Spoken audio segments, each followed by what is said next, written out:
അസ്സാം വലൈക്കും. ഇന്ന് ഞാൻ നിങ്ങളായിട്ട് ഷെയർ ചെയ്യുന്നത് ഒരു ബ്ലാക്ക് വെൽവെറ്റിൻ്റെ റെസിപ്പിയാണ്. ഇത് നമ്മൾ മുട്ടയൊന്നും ചേർക്കാണ്ട് ചെയ്യുന്ന ഒരു നല്ല ടേസ്റ്റി ആയിട്ടുള്ള നല്ലൊരു കേക്കാണിത്. റെഡ് വെൽവെറ്റൊക്കെ എല്ലാവരും ചെയ്യുന്നതായിരിക്കും. ബ്ലാക്ക് വെൽവെറ്റ് ചെയ്യാത്തവരുണ്ടെങ്കിൽ ഈ റെസിപ്പി കണ്ടിട്ടുണ്ടെങ്കിൽ നിങ്ങൾക്ക് എല്ലാവർക്കും ചെയ്യാൻ പറ്റും. അത്രയും വിശദമായിട്ട് ഞാനിതിൽ പറഞ്ഞിട്ടുണ്ട്. അപ്പോൾ നമുക്കിതെങ്ങനെ ചെയ്യുന്നത് നോക്കാം. ആദ്യം തന്നെ ഒരു ബൗളിലേക്ക് നമുക്ക് ഒരു കപ്പ് ബട്ടർ മിൽക്ക് ഒഴിച്ചു കൊടുക്കുക. ബട്ടർ മിൽക്ക് ഉണ്ടാക്കുക എന്ന് പറഞ്ഞാൽ ഒരു കപ്പ് പാലെടുത്തിട്ട് അതിലേക്ക് ഒരു ടീസ്പൂൺ വിനാഗിരിയോ അല്ലെങ്കിൽ ഒരു ടീസ്പൂൺ ചെറുനാരങ്ങ നീരോ ഒഴിച്ചിട്ട് ഒരു 5 മിനിറ്റ് വെച്ചാൽ മതി. പെട്ടെന്ന് തന്നെ അത് കേടിലായിക്കോളും. ഇനി ഇതിലേക്ക് നമുക്ക് 1/4 കപ്പ് പൊടിച്ച പഞ്ചസാരയാണ് ചേർത്ത് കൊടുക്കുന്നത്. പൊടിച്ച പഞ്ചസാര തന്നെ എടുക്കുക കേട്ടോ. മറ്റേത് നമ്മൾ ബീറ്ററൊന്നും ഇല്ലാത്തതുകൊണ്ട് തന്നെ നമുക്കത് മെൽറ്റായി കിട്ടാൻ കുറച്ച് ബുദ്ധിമുട്ടായിരിക്കും.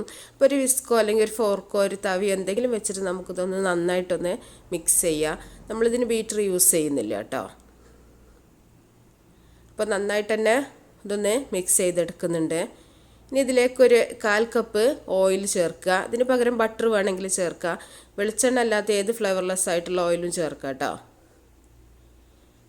ഓയിലും കൂടെ ചേർത്തിട്ട് നമുക്കൊന്നും കൂടെ ഒന്ന് മിക്സ് ചെയ്യാം. ഒരുപാട് മിക്സ് ചെയ്യേണ്ട ആവശ്യമൊന്നുമില്ല, ചെറുതായിട്ടൊന്ന് മിക്സ് ചെയ്യാം. എല്ലാം കൂടി ഒന്ന് യോജിക്കാൻ വേണ്ടിയിട്ടാണ്. ഇനി ഇതിലേക്കൊരു 1/2 ടീസ്പൂൺ വാനില എസൻസും കൂടെ ചേർത്തിട്ടുണ്ട് ഞാൻ. അപ്പോൾ നമ്മളിതിൽ മുട്ട ചേർക്കാത്ത കേക്കാണ്, അപ്പോൾ വാനില എസൻസ് ഒരുപാട് ചേർക്കേണ്ട ആവശ്യമൊന്നുമില്ല കേട്ടോ. ഇനി ഇതിലേക്ക് ഇതൊന്ന് മാറ്റി വെച്ചതിന് ശേഷം ഇതിലേക്കുള്ള പൊടിയൊക്കെ ഒന്ന് നമുക്കൊന്ന് അരിച്ചെടുക്കാം. അതിന് വേണ്ടിയിട്ട് ഒരു അരിപ്പയിലേക്ക് 1.5 കപ്പ് മൈദ ഇട്ട് കൊടുക്കുന്നുണ്ട്.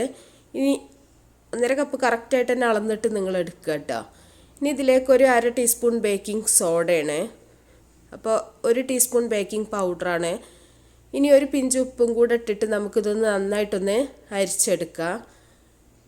ഇതിലേക്കൊരു 2 ടേബിൾ സ്പൂൺ കൊക്കോ പൗഡറും കൂടെ ചേർക്കുന്നുണ്ട്. ഡാർക്ക് കൊക്കോ ആണ് ഞാൻ ചേർത്തിട്ടുള്ളത്, അതുകൊണ്ട് തന്നെ കേക്കിന് നല്ല ബ്ലാക്ക് കളർ കിട്ടും കേട്ടോ.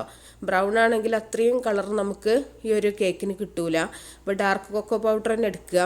ഇനി നമ്മളത് നന്നായിട്ടൊന്ന് അരിച്ചതിന് ശേഷം നമുക്ക് ഈ ഒരു നമ്മുടെ എന്താ പറയുക ബട്ടർ മിൽക്കും അതുപോലെ തന്നെ പഞ്ചസാര ഓയിലും കൂടെ ചേർത്തിട്ടുള്ള ഈ ഒരു മിക്സിലേക്ക് നമ്മുടെ പൊടിൻ്റെ ഒരു മിക്സ് ഇട്ട് കൊടുക്കുക. എന്നിട്ട് നന്നായിട്ട് തന്നെ നമ്മളിതൊന്ന് മിക്സ് ചെയ്തെടുക്കുക. കട്ടയില്ലാണ്ട് മിക്സ് ചെയ്യുക കേട്ടോ. അപ്പോൾ കുറേശ്ശെ ഇട്ടിട്ട് മിക്സ് ചെയ്താൽ മതി. എല്ലാം കൂടെ ഒരുമിച്ച് ഇടുകയാണെങ്കിൽ ഒന്നായിട്ട് കട്ട പിടിക്കണമെങ്കിൽ നമുക്ക് ഇളക്കിയെടുക്കാൻ ബുദ്ധിമുട്ടായിരിക്കും. അപ്പോൾ തുടക്കക്കാരായിട്ടൊക്കെ ചെയ്യുന്നവരുണ്ടെങ്കിൽ പൊടി ഇട്ടതിന് ശേഷം ഓവറായിട്ട് മിക്സ് ചെയ്യരുത് കേട്ടോ. അപ്പോൾ കേക്ക് നല്ല ഹാർഡായി പോവും. നമ്മൾ പൊടി ഇട്ടതിന് ശേഷം പൊടിയൊന്ന് മിക്സ് ചെയ്യാൻ വേണ്ടിയിട്ട് മാത്രം നമ്മളിതൊന്ന് ഇളക്കി യോജിപ്പിക്കാൻ പാടുള്ളൂ. എല്ലാവർക്കും അറിയുന്ന കാര്യമാവും, പക്ഷെ ഫസ്റ്റായിട്ടൊക്കെ ഉണ്ടാക്കുന്നവർക്കാവും ഇങ്ങനത്തെ അബദ്ധങ്ങളൊക്കെ ഉണ്ടാവുള്ളൂ. അപ്പോൾ നന്നായിട്ടൊന്ന് മിക്സ് ചെയ്തിട്ടുണ്ട് നമ്മൾ. ഇപ്പോൾ കട്ടയില്ലാണ്ട് നന്നായിട്ട് തന്നെ ബാറ്റർ റെഡി ആയിട്ടുണ്ട്. ഇനി ഇതിലേക്ക് ഒരു 1/2 ടീസ്പൂൺ വിനാഗിരിയാണ് ചേർക്കുന്നത്. വിനാഗിരി എന്ന് പറഞ്ഞാൽ എല്ലാവർക്കും അറിയുണ്ടാവും, സുർക്ക എന്നാണ് പറയുക. അപ്പോൾ അതും കൂടെ ചേർത്തിട്ടുണ്ട്. ഇത് ചേർത്തതിന് ശേഷം നമ്മൾ കൂടുതൽ സമയം പുറത്ത് ഈ ബാറ്റർ വെക്കാൻ പാടില്ല, പെട്ടെന്ന് തന്നെ ബേക്ക് ചെയ്യാൻ വേണ്ടി വെക്കണം കേട്ടോ. അപ്പോൾ അതും കൂടി ചേർത്തിട്ട് നന്നായിട്ടൊന്ന് മിക്സ് ചെയ്യാം. എന്നിട്ട് നമുക്ക് കേക്ക് ബാറ്റർ നമുക്ക് ആ ടിന്നിലേക്ക് ഒഴിച്ചു കൊടുക്കാം. എന്നിട്ട് ഈ സമയത്ത് നമ്മൾ ഓവനൊന്ന് പ്രീഹീറ്റ് ചെയ്ത് വെക്കുക കേട്ടോ. ഒരു 10 മിനിറ്റെങ്കിലും നിങ്ങൾ 180 ഡിഗ്രിയിലൊന്ന് പ്രീഹീറ്റ് ചെയ്ത് വെക്കുക ഓവന്. നന്നായിട്ട് തന്നെ നമുക്കിതൊന്ന് ടാപ്പ് ചെയ്ത് കൊടുക്കുക. എയർ ബബിൾസ് ഒക്കെ ഉണ്ടെങ്കിൽ അതൊന്ന് പുറത്ത് പോകാൻ വേണ്ടിയിട്ടാണ്. ഇനി നമുക്കിത് ഒരു 180 ഡിഗ്രിയിൽ ആണ് വെക്കേണ്ടത്. ഒരു 40-45 മിനിറ്റ് കൊണ്ട് എന്തായാലും കേക്ക് റെഡിയാവും. അപ്പോൾ നമ്മുടെ ഒരു കേക്ക് റെഡി ആയിട്ടുണ്ട്. 45 മിനിറ്റ് കഴിഞ്ഞതിന് ശേഷമാണ് ഞാനിപ്പോൾ കാണിക്കുന്നത്. അപ്പോൾ കേക്ക് നന്നായിട്ട് തന്നെ പൊങ്ങി വന്നിട്ടുണ്ട്. നല്ല സോഫ്റ്റ് ആയിട്ടുള്ള നല്ലൊരു കേക്കാണ് കേട്ടോ അത്. വെൽവെറ്റ് എന്ന് പറയുന്നത് തന്നെ നമ്മൾ ആ ഒരു സോഫ്റ്റും കാര്യങ്ങളും കൊണ്ടാണ്. നമുക്കിതൊന്ന് റീമോൾഡ് ചെയ്തെടുക്കാം. അപ്പോൾ നിങ്ങൾക്ക് കാണുന്നുണ്ടാവും നല്ല സോഫ്റ്റ് ആയിട്ടുള്ള നല്ല സ്പോഞ്ചി ആയിട്ടുള്ള ഒരു കേക്കാണത്. നമുക്ക് ഈ കേക്കൊന്ന് സ്ലൈസ് ചെയ്യാം.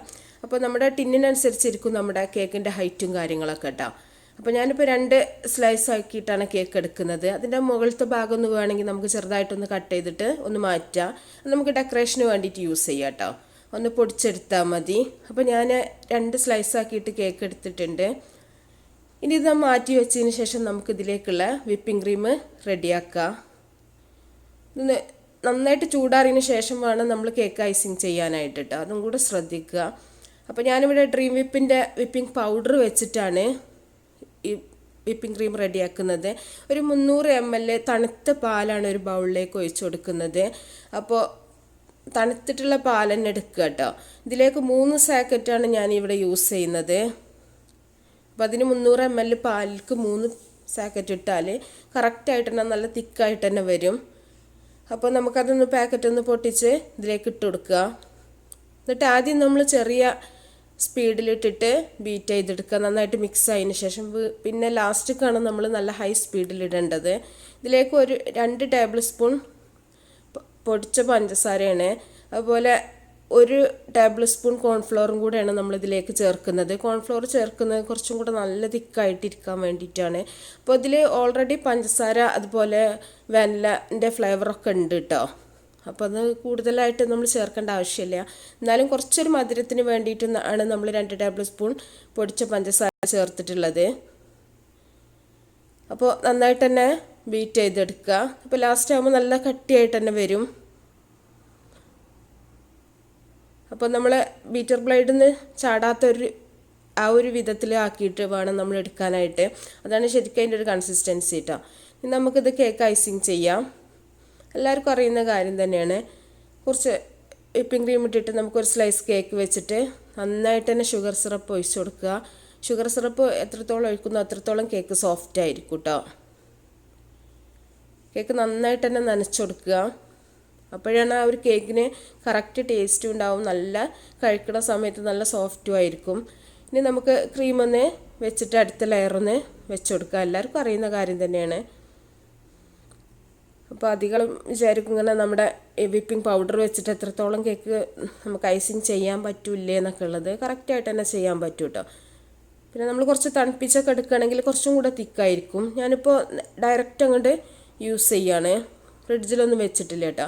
ആദ്യം ചെറിയൊരു കോട്ടിങ് കൊടുത്തിട്ട് വേണമെങ്കിൽ ഫ്രിഡ്ജിൽ കേക്ക് വെച്ചിട്ട് നിങ്ങൾക്ക് രണ്ടാമതായിട്ട് ഒന്നും കൂടെ ഒന്ന് കറക്റ്റ് കോട്ടിങ് ചെയ്താൽ മതി. അപ്പോൾ നന്നായിട്ട് തന്നെ നിൽക്കും. അപ്പോൾ ഞാൻ അങ്ങനെയൊന്നും ചെയ്തിട്ടില്ല. അപ്പോൾ ആ കേക്കിൻ്റെ മേൾഭാഗം ഒന്ന് പൊടിച്ചെടുത്തിട്ടുണ്ട്. അത് വെച്ചിട്ട് ഞാനതൊന്ന് ഡെക്കറേറ്റ് ചെയ്യുന്നുണ്ട്. അതൊക്കെ നിങ്ങളുടെ ഇഷ്ടം പോലെ ചെയ്താൽ മതി. ചിലർക്ക് നന്നായിട്ട് ഡെക്കറേഷനൊക്കെ അറിയാവുന്നവരാവും. അപ്പോൾ നിങ്ങളുടെ ഇഷ്ടം പോലെ ചെയ്യാം. അപ്പോൾ ഞാൻ ഇവിടെ സിമ്പിളായിട്ടുള്ള ഒരു ഡെക്കറേഷനാണ് ചെയ്യുന്നത്. ജസ്റ്റ് ഒരു ക്രൗൺ പോലെ ഒന്ന് കൊടുക്കുന്നുണ്ട് ഞാൻ സൈഡിന്. അപ്പോൾ എല്ലാവർക്കും ഇഷ്ടമായിട്ടുണ്ടാവും എന്ന് വിചാരിക്കുകയാണ്. അപ്പോൾ നല്ല നല്ല റെസിപ്പികളൊക്കെ ആയിട്ട് നമുക്ക് അടുത്തൊരു വീഡിയോയിൽ കാണാം. Okay, by.